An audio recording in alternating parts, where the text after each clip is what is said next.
Certificación en Administración Marítima y Portuaria, materia Gestión Marítima, clase número 2, presentación número 2. Bueno, el tema de esta clase va a ser los contratos de fletamento, particularmente el fletamento por tiempo o time charter. El docente, quien les habla, Juan Paverolis. Bueno, vimos en las clases anteriores que el contrato de transporte marítimo era un contrato derivado de un contrato de compra-venta internacional, que es lo mismo que decir que el transporte marítimo es una demanda derivada del comercio internacional. Ahora vamos a adentrarnos un poco más en los particulares del transporte marítimo. Y para entender bien cómo funcionan este tipo de contratos y las responsabilidades, primero hay que tener un ligero pantallazo sobre cómo es la ingeniería societaria en el transporte marítimo.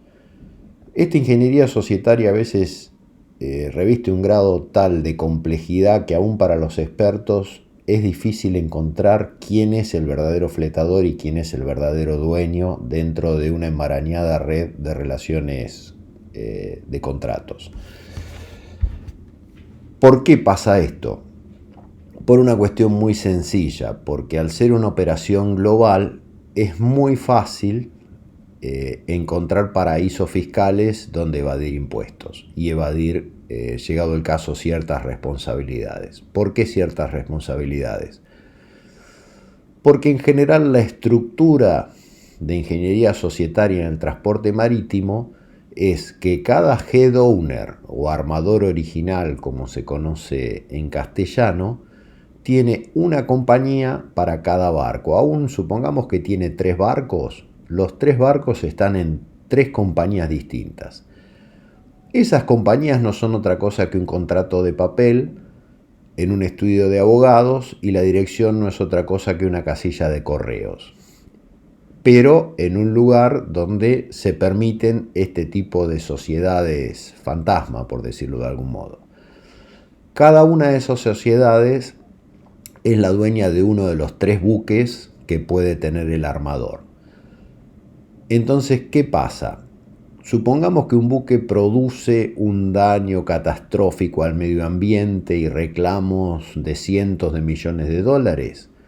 El único activo con el que va a responder ese armador original o head owner es con ese buque, porque esa compañía tiene solamente ese buque. Los otros 2 buques son de otras compañías, a pesar de que esos 3 buques sí pertenecen al mismo armador o ship manager. Entonces ahí surge la figura del ship manager, que firma como agente solamente, es una especie de apoderado de esas 3 compañías de papel que gestiona esos 3 buques, pero simplemente con un mandato, como un agente, cuando en realidad en la práctica normalmente ese ship manager es el verdadero dueño de esas 3 compañías de papel. Pero como dijimos, esta ingeniería societaria es tan compleja que es muy difícil relacionar qué es el verdadero dueño. Entonces, ese armador tiene 2 opciones, ese ship manager. O opera el buque por su cuenta, contratando pólizas de fletamento por viaje, que ya vamos a ver más adelante de qué se tratan, o se lo da al que se conoce como armador disponente o time charter o disponent owner. Ese armador disponente va a ser el que va a operar el buque transportando carga. Entonces muchas veces, ya vamos a ver más adelante cuando veamos las estrategias de las compañías marítimas, el ship manager puede jugar únicamente en el mercado de capitales, jugando con los precios de los barcos, y mientras tanto puede alquilárselos a un time charter. Pero no nos adelantemos, eso lo vamos a ver más adelante una vez que entendamos mejor el negocio del transporte marítimo. En síntesis, lo importante acá es diferenciar cada una de estas figuras. El head owner en general es una casilla de correos en un paraíso fiscal y la compañía es de papel. Digamos, es un contrato de una compañía en un estudio de abogados. Esa compañía es la dueña del buque. En el caso del ejemplo que el armador tenga 3 buques, son 3 compañías distintas y esos 3 buques son gerenciados por un ship manager con un mandato de representación, por eso en general firman como agentes solamente, no son los dueños del buque. Vamos de nuevo, lo pueden fletar por tiempo a un time charter o lo pueden operar ellos mismos a un voyage charter. O sea que el ship manager y el time charter o el disponent owner son los operadores de los buques. Ahora veamos cómo se reparten los costos en el transporte marítimo, que es un tema importante, puesto que los contratos lo que van a hacer, van a determinar quién paga cada uno de estos costos. Esto ya lo vamos a ver en una presentación más adelante, cómo están determinados cada uno de estos costos, pero ahora veamos simplemente de manera general. El costo de capital es el costo más importante en el negocio naviero. Representa alrededor del 30% del costo total de operar un buque. Después están los costos operativos, que son más o menos un 20%. Y después vienen los costos de viaje y portuarios. Estos costos en general se llaman costos de viaje. Yo los divido en portuarios porque más adelante vamos a ver cómo inciden realmente los costos portuarios en los costos de viaje. Por eso considero que es importante para entender el transporte marítimo en el polo agroindustrial del Gran Rosario separarlos. El costo de viaje fundamentalmente, lo mayor del costo de viaje obviamente es el combustible. Por eso que costos de viaje en general son combustibles y otros servicios de ruta, pero que no tienen demasiada incidencia. Bueno, entonces veamos quién paga estos costos en los contratos. El head owner o el ship manager siempre paga los costos operativos y los costos de capital.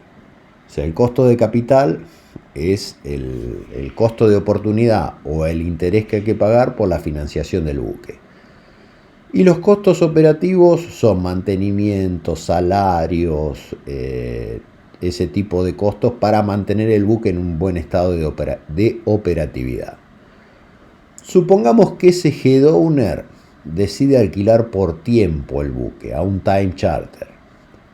O sea, firma una póliza de fletamiento con tiempo con un fletador. Bueno, ese fletador va a pagar un hire o alquiler diario por el buque. Ese es el valor que se negocia.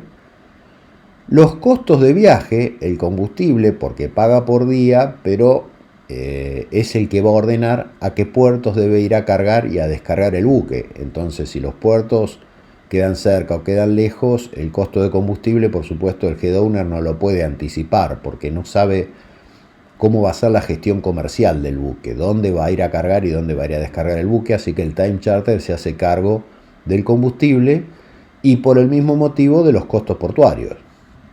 O sea, el costo portuario es un costo del time charter porque es el que selecciona en qué puerto carga y en qué puerto descarga. Y a su vez, que ya lo vamos a ver en otra presentación, puede existir un voyage charter.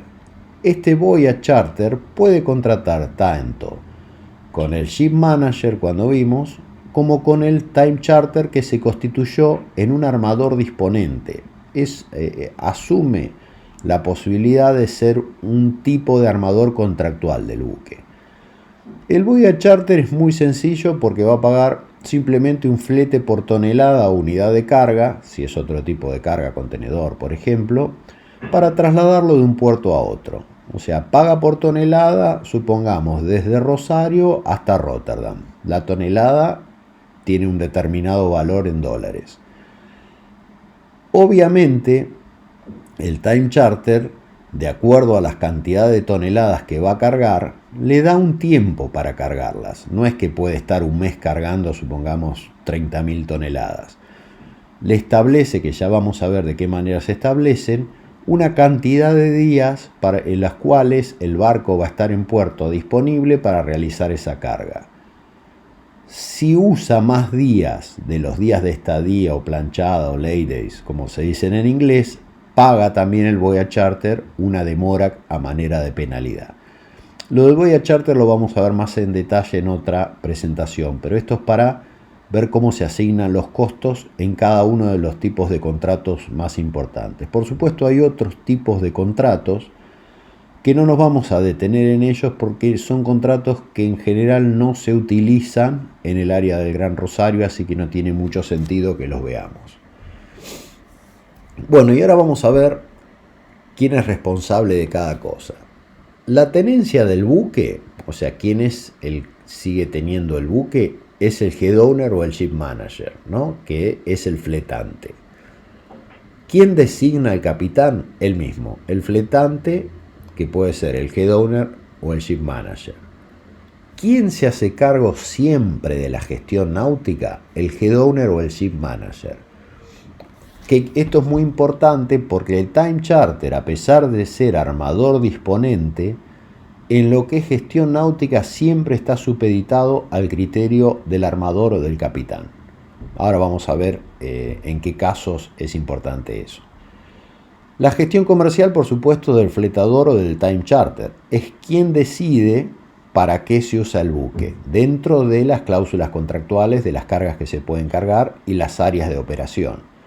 Ya decide en qué puerto se carga y en qué puerto se descarga. En general el capitán tiene que aceptar, salvo que se aparte de las condiciones de la póliza de fletamiento que se firmó, las órdenes comerciales que les da el time charter. Bueno, la avería gruesa, el flete del time charter no contribuye, ya vamos a ver lo que es eso. Si hay asistencia y salvamento, en general es 50 y 50 entre las partes. Y acá vemos lo que ya dijimos, ¿no? Los gastos del fletante son los gastos de capital y operativos, que son salarios, mantenimientos, seguros, repuestos y, por supuesto, el interés que se paga por el capital que se está usando o el costo de oportunidad de ese capital. Y el fletador paga los gastos de viaje y portuario. Ya dijimos que más importante es el combustible, agua de calderas, en los casos que los buques tengan calderas, esto ya no existe más, pero bueno, derechos y tasas y gastos portuarios. Esto lo paga el time charter. ¿Y por qué paga esto? Justamente porque dijimos, es el que decide los viajes que va a hacer el buque. Entonces la navegación va a depender de la decisión de esos viajes, por lo tanto paga el combustible y los gastos en los puertos que seleccione como puertos de carga y descarga. Acá vamos adelantando un poquito el Voyage Charter, es casi todo lo mismo. Nada más que lo que cambia fundamentalmente es que la gestión comercial continúa a cargo del fletante o del ship manager o del time charter o disponent owner. Paga el flete por unidad de carga. Si hay un caso de avería gruesa, se aplican las reglas de York and Beres, acá sí contribuye. El fletante paga casi todos los gastos, ya sea el ship manager o el time charter. Y el fletador, como vimos, paga solamente el flete por unidad de carga más las demoras en caso de producirse. Ahora veamos un poco cómo funciona todo esto. Supongamos que hay un ship manager. ¿Qué opciones tiene el ship manager? Por ejemplo, alquilarlo por tiempo al time charter número 1. El time charter número 1 puede también, siempre y cuando esté permitido en la póliza de fletamiento, subchartear el buque. O sea que puede haber un segundo time charter o otro disponent owner. Esta cadena a veces es de varios, puede haber 4 o 5 que se van subcontratando los buques y eso va a depender mucho de las condiciones del mercado. ¿Por qué? Porque cuanto más largo es el periodo de time charter, vamos a suponer que los fletes están a la baja. Entonces uno especula diciendo, bueno, este valor de time charter es bajo, entonces yo alquilo en time charter un barco por todo un año. Cuando suben esos valores, yo lo subcharteo más caro a otro charteador por tiempo también. Y me quedo con la diferencia de lo que le estoy pagando al ship manager y lo que me va a pagar el subtime charter. Ahora, ¿qué puede hacer el subtime charter también? Si los fletes siguen subiendo o por cuestiones que ya vamos a ver más adelante, a veces los Voyage Charter son un poco más caros por ciertas gestiones comerciales, subalquila el buque en Voyage Charter a otros operadores, a otros cargadores o exportadores. Se acabó el Subtime Charter porque no le convenía más. Supongamos que los precios otra vez bajaron y estaba pagando caro, o se acabó el plazo por el cual lo había subcharteado. Y el Time Charter 1 puede también él operar el barco subcharteándolo, pero esta vez en Voyage Charter. El Ship Manager, cuando termina el contrato con el Time Charter 1, puede haber un Time Charter 2 que también lo opera subcharteándolo en Voyage Charter. Los pedazos en blanco que quedan justamente no es un defecto de la presentación, sino que están a propósito. Esos huecos son huecos que pueden pasar entre que se cierra un contrato, entre que termina el contrato anterior y se cierra el próximo. Eso hay que tenerlo en cuenta cuando se opera de esta manera. Puede haber periodos muertos en el uso del buque. O sea, el Time Charter 1 tuvo un periodo muerto entre que terminó el Subtime Charter y volvió a enganchar un Voyage Charter. Y el Subtime Charter hizo 2 Voyage Charter, pero al final le quedó un periodo muerto porque no le daba para otro viaje. ¿Cuál es la otra opción? Que el Ship Manager directamente opere el buque sin subchartearlo a un disponent owner, sino que él mismo se encargue de fletarlo, pero en contratos por viaje. También se ve que pueden quedarle huecos en ese caso. Estas son todas estrategias comerciales que ya vamos a ver más adelante y por qué pasa eso. Bien, lo que vamos a ver ahora es el tipo de contrato Time Charter, que es lo que esta presentación trata.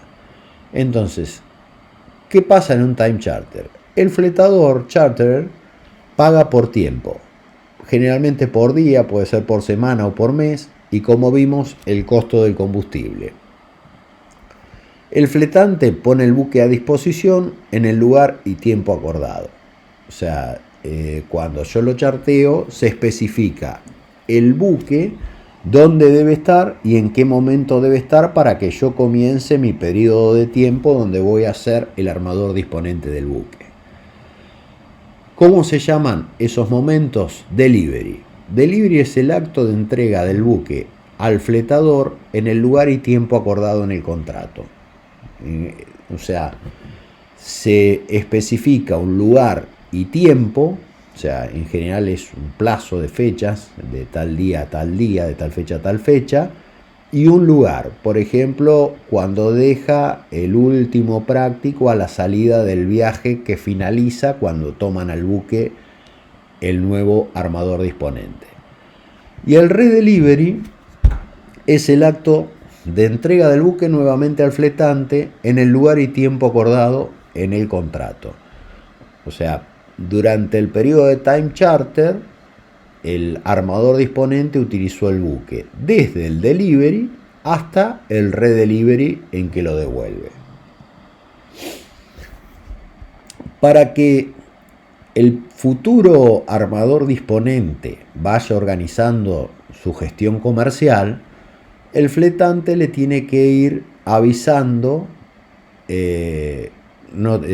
cuándo va a estar disponible el buque. Le tiene que ir enviando mensajes adelantándole la disponibilidad del buque. El valor de esos mensajes no es taxativo.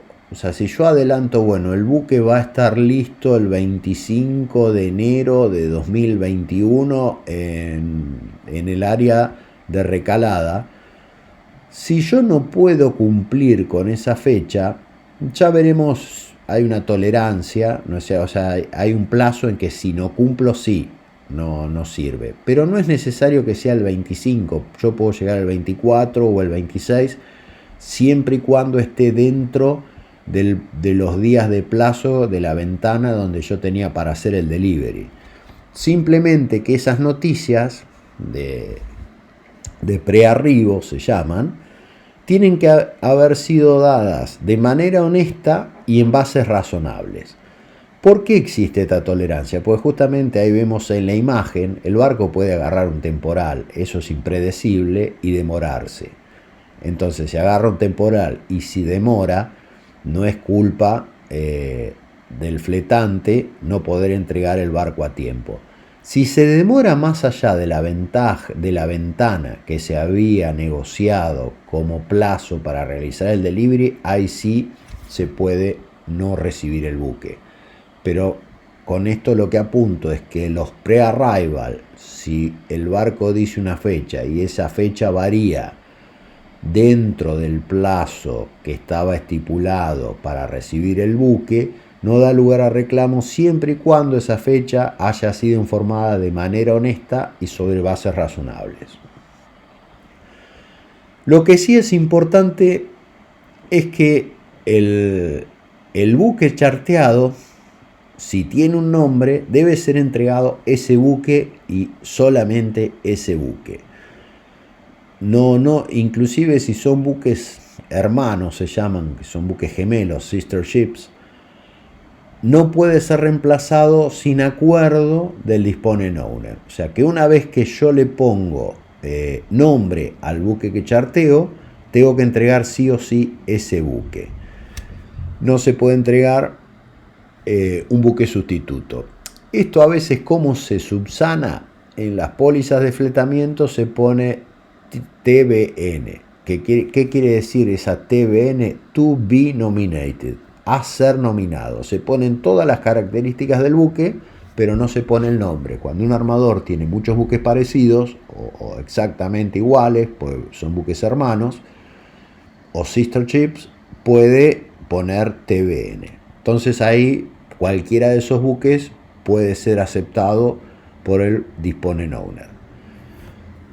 Y acá vemos lo que dijimos de la canceling clause, o sea, le da la opción a los fletadores de cancelar el contrato si el buque no está listo para el delivery en la fecha especificada en lo que se llama canceling date. O sea, tenían un tiempo para entregar el buque, por más que los avisos hayan sido honestamente enviados los pre-arrival. Si el buque se demora más de la fecha límite en la cual el buque debería llegar al lugar del delivery, el fletador tiene la posibilidad de cancelarlo.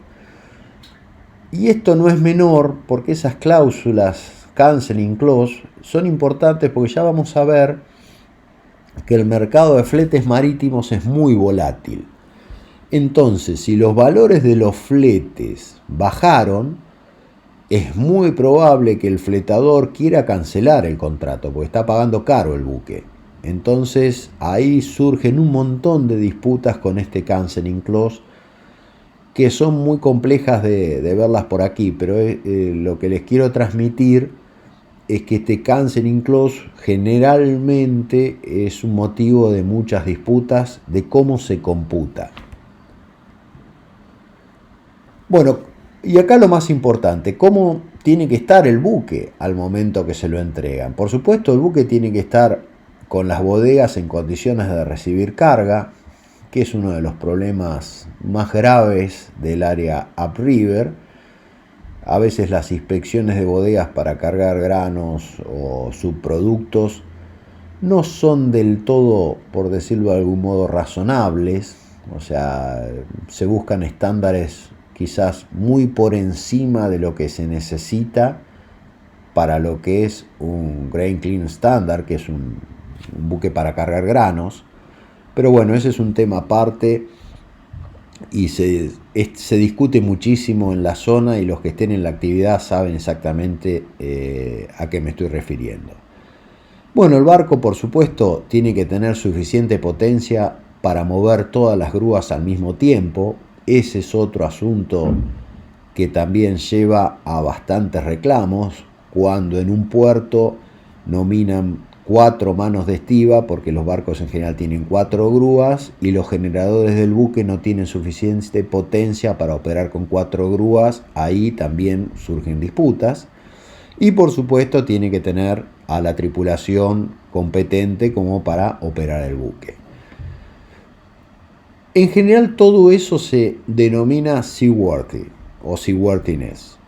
¿Eso qué quiere decir? Que el buque está en condiciones de navegar y operar de acuerdo al contrato que firmó el fletante con el fletador.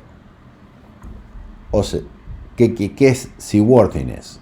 Seaworthiness es un estado de preparación del buque que un cuidadoso armador hubiese requerido para su buque antes de comenzar el viaje, teniendo en cuenta todas las probables circunstancias que se podrían producir en ese viaje. O sea, ese es el estado de seaworthiness. El barco está en condiciones de iniciar el viaje o los viajes para los cuales ha sido contratado. Pero acá hay que tener cuidado con esto del seaworthiness, porque no es una garantía absoluta.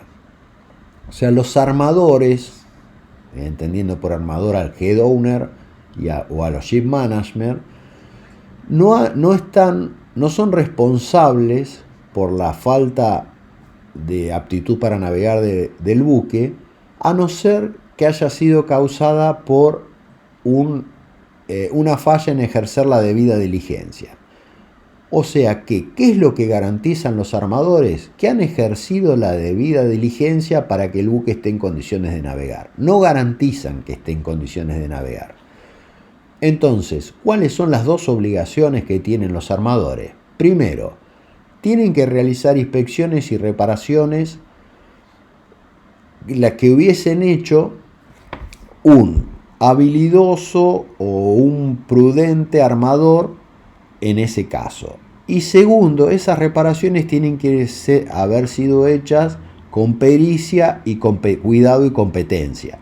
O sea, si el armador inspeccionó el buque de manera prudente y con cierta competente y hizo todas las reparaciones que se derivaron de esa inspección y puede demostrarlo, no es culpable de la falta de aptitud para navegar del buque si es que en algún momento se produce y él puede demostrar que ejerció esa debida diligencia. Bueno, el periodo de tiempo, obviamente los buques están operando, navegan por el mundo, tienen un montón de, digamos, de algún modo,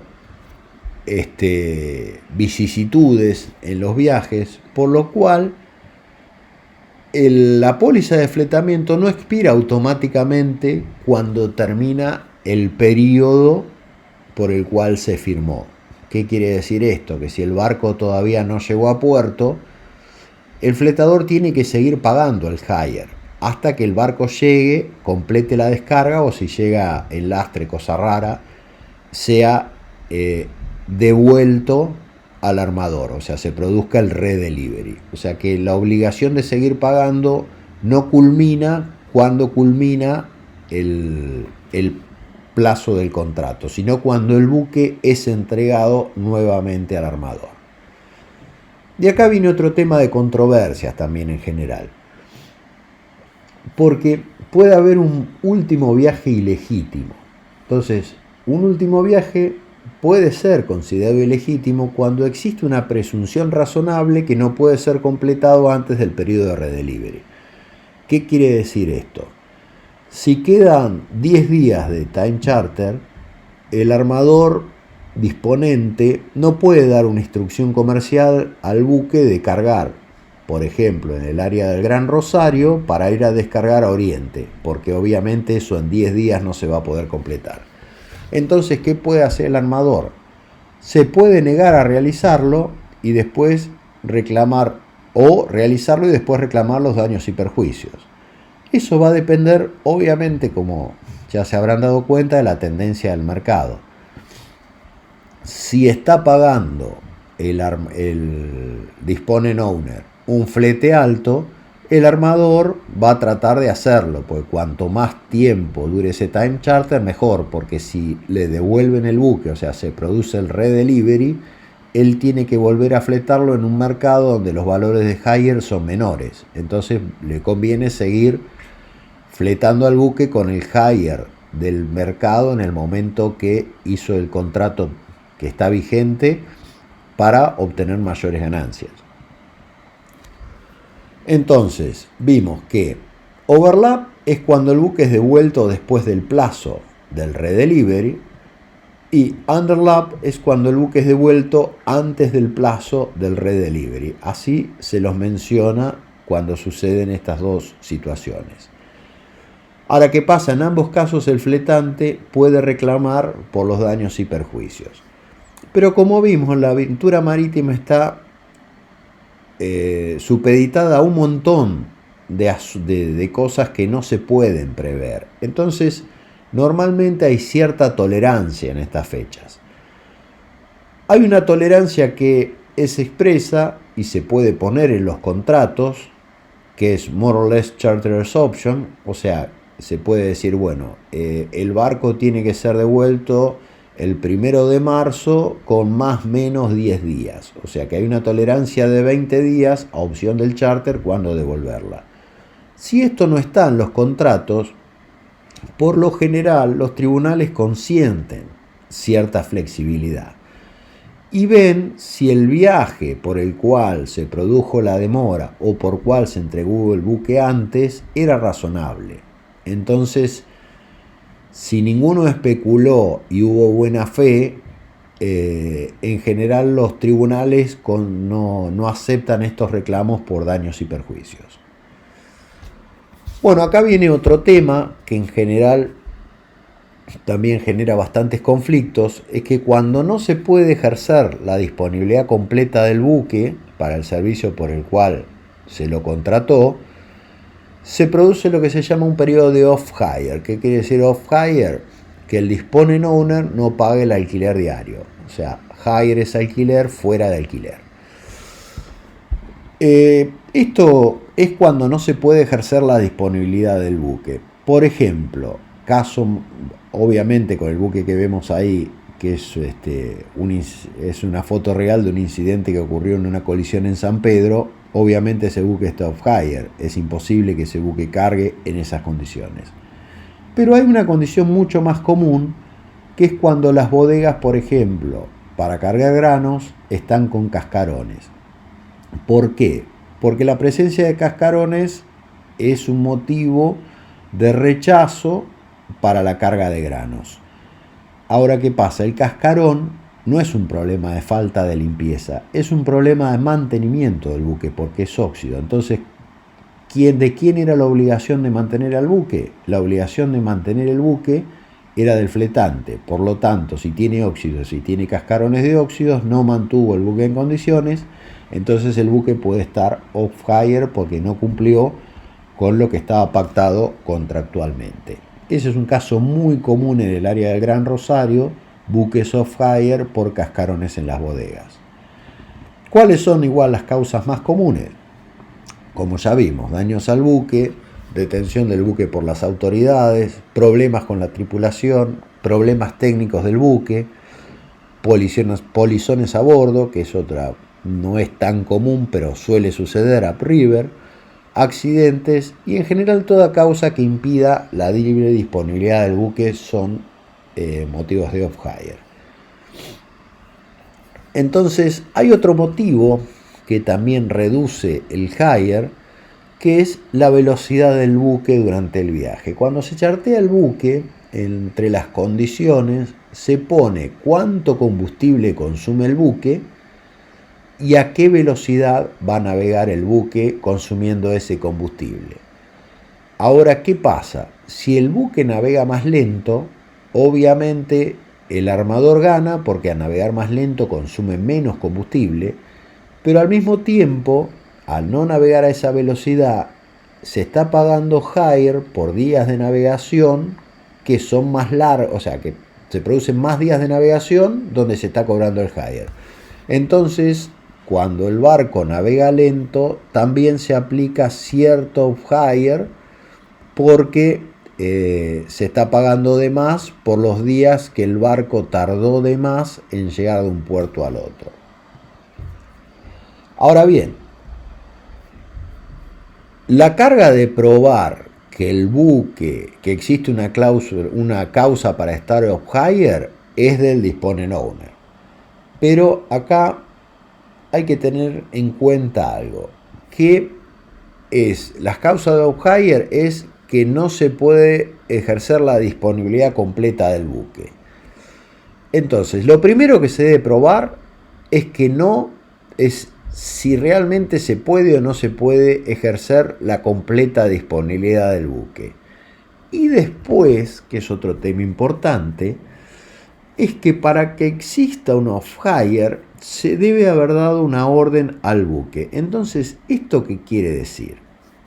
Quiere decir que no es las órdenes que el disponing owner podría haberle dado al buque las que se consideran que el buque está off-hire, sino las órdenes que efectivamente le dio.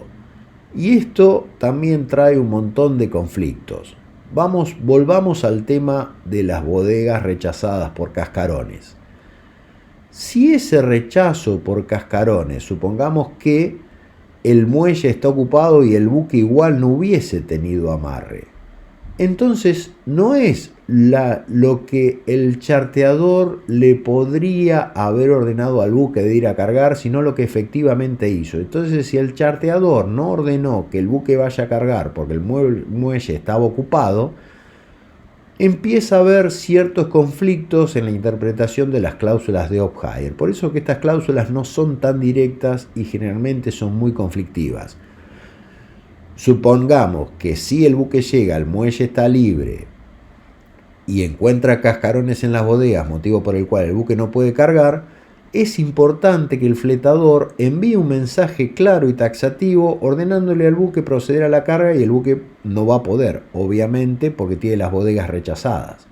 O sea, pero la orden tiene que ser la orden que se dio y no la que se podría haber dado, para que la cláusula de off-hire se pueda aplicar sin ningún tipo de dudas. El off-hire en general, salvo que se estipule en el contrato, no forma parte del tiempo por el cual se firmó el contrato de fletamento. O sea, ¿qué quiere decir? Yo fleté un buque por 3 meses y de esos 3 meses estuvo 15 días por determinado motivo off-hire. En realidad esos 15 días no se computan y yo tengo que tener 3 meses de disponibilidad completa del buque, que es lo que se firmó. Bueno, ahora vamos a ver un tema que también es bastante complejo en el área del Gran Rosario, que son puertos y muelles seguros. La primera obligación de un fletador es ordenarle al buque que vaya a un puerto seguro. Vimos que el fletador ejerce la gestión comercial del buque, es el que ordena dónde ir a cargar y dónde ir a descargar. Ahora, la gestión náutica del buque siempre sigue en la cabeza del head owner y del capitán. O sea que si ellos consideran que el puerto no es seguro, pueden negarse a ir. ¿Y cuál es la definición aceptada internacionalmente de qué es un puerto inseguro y qué no es un puerto seguro? Un puerto es seguro a no ser que en el periodo de tiempo en el que el buque tiene que ir, el buque en particular, no cualquier buque, sino el buque en particular, puede usarlo, puede entrar, operar y salir del mismo en ausencia de circunstancias anormales, sin ser expuesto a peligros que no pueden ser evitados simplemente con una buena navegación y habilidad marinera. O sea, ¿qué quiere decir? La navegación de por sí entraña un peligro.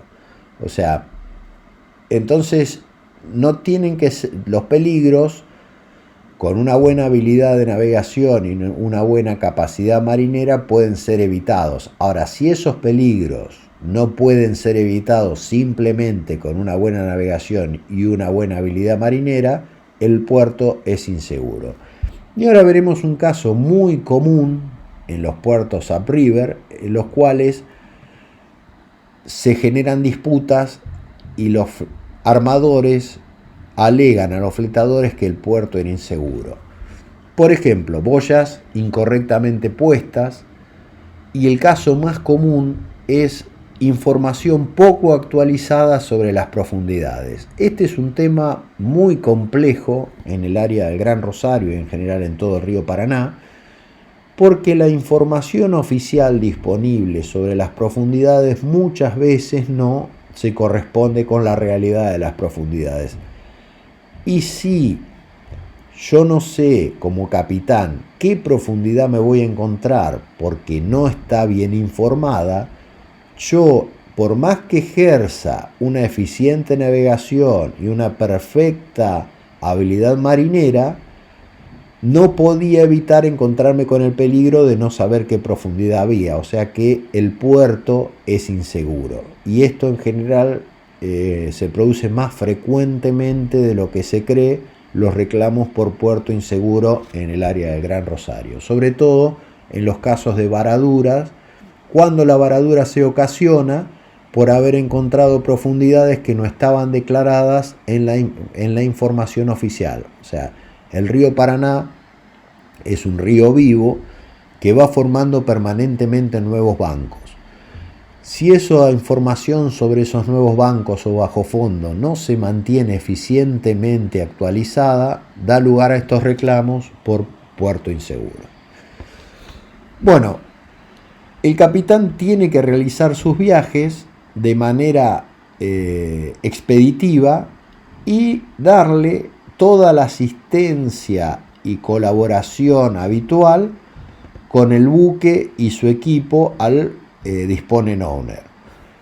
Acá estamos de nuevo con lo mismo, que tiene la obligación de realizar el viaje a full speed, que es máxima velocidad. No es a veces full speed, sino la velocidad que está escrita en el contrato de fletamiento, y no puede apartarse de la derrota de un puerto al otro. Ese es un tema importante. Una vez que el buque está en time charter, tiene que proceder de un puerto al otro sin desviarse, salvo algunos motivos expresos, como puede ser salvar vidas humanas en el mar, averías, etcétera. Pero son casos muy específicos. El barco tiene que ir directo de un puerto al otro. ¿Por qué? Porque el que está pagando por ese tiempo es el disponen owner. Retiro del buque. Bueno, vamos a suponer que está charteado el buque y el disponen owner o time charter tiene que pagar un flete por día. Generalmente no se paga por día, se especifica que se paga por semana o algún plazo similar, pero no realiza el pago. Entonces existe la posibilidad de retirar el buque del servicio por lo que está, porque obviamente el armador no está recibiendo los pagos. Pero ¿qué es lo que tiene que hacer antes de retirarlo? Intimar previa y claramente de que va a retirar el buque porque no está recibiendo los pagos, y darle una fecha límite para que realice esos pagos, y si no, el buque se va a retirar del servicio por el que está. Ahora bien, ¿pero qué pasa cuando el buque se retira del servicio? No cesan otras obligaciones que tiene el buque. ¿Cuáles son las más importantes? Las relacionadas con los conocimientos de embarque emitidos a los cargadores o consignatarios. ¿Por qué? Ya vimos, cuando vimos conocimientos de embarque, que una de las funciones del conocimiento era un contrato de transporte implícito.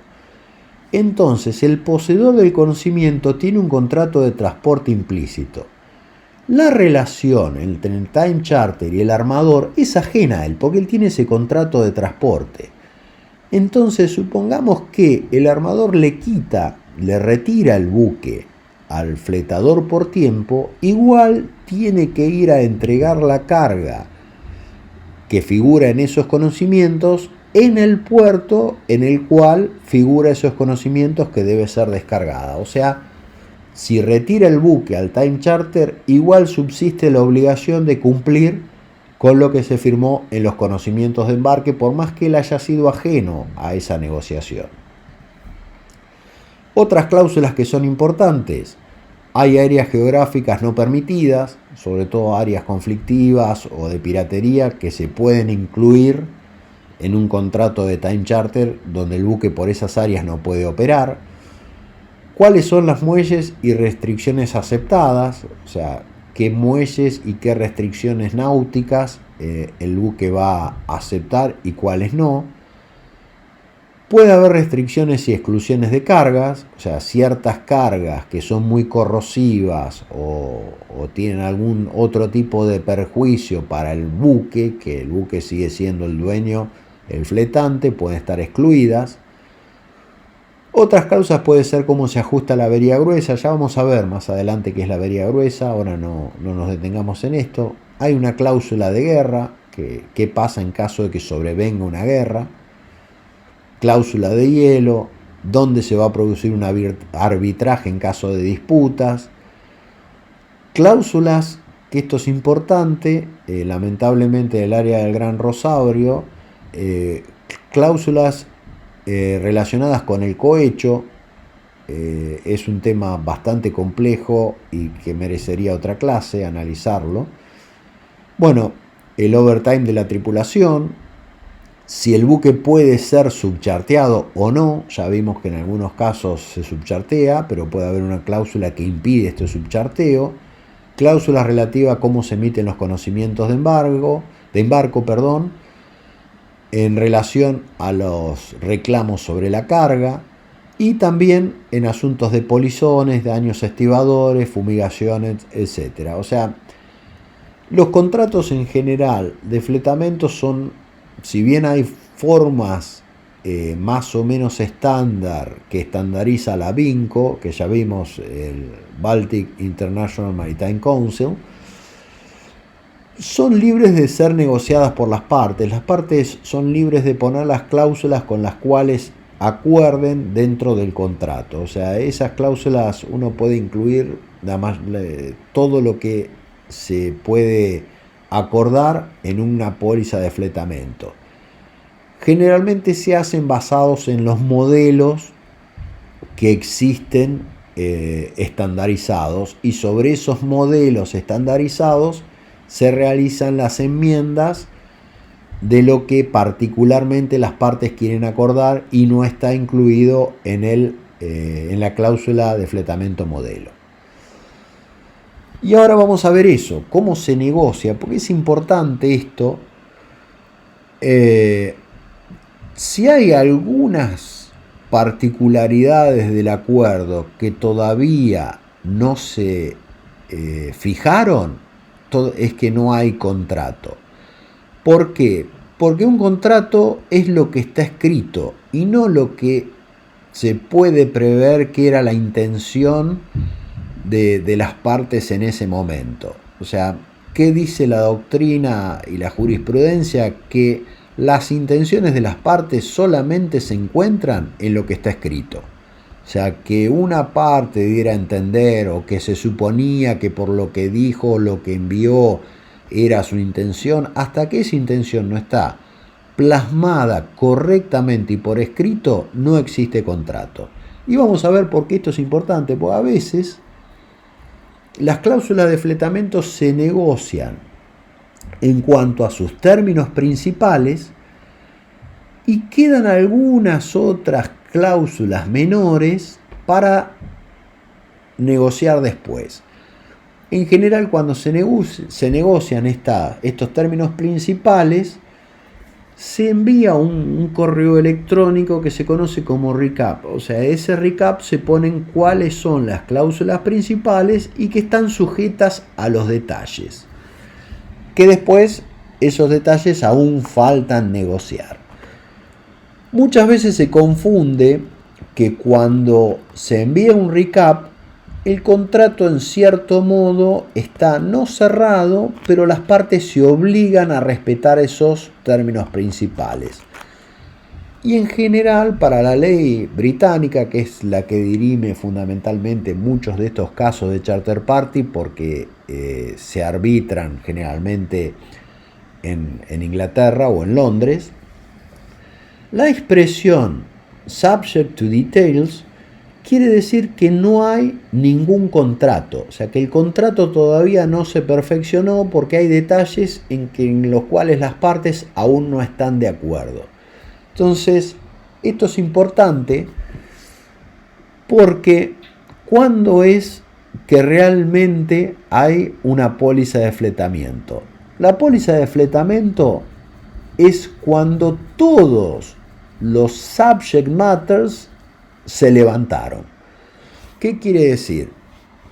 Que si las partes acordaron los términos principales y se enviaron un mensaje de recap, eso no quiere decir que esos términos principales son obligatorios hasta que no se firma el contrato. Muchas veces esto a personas que no son demasiado experimentadas en el tema de cerrar contratos de fletamento piensan que como hay un recap donde dice que los términos principales ya han sido acordados, eso tiene algún tipo de fuerza obligatoria para la contraparte, diciendo yo tengo un mail que dice que acordamos que vamos a hacer esto, pero hasta que no está firmado el contrato con todos los detalles no es obligatorio para las partes.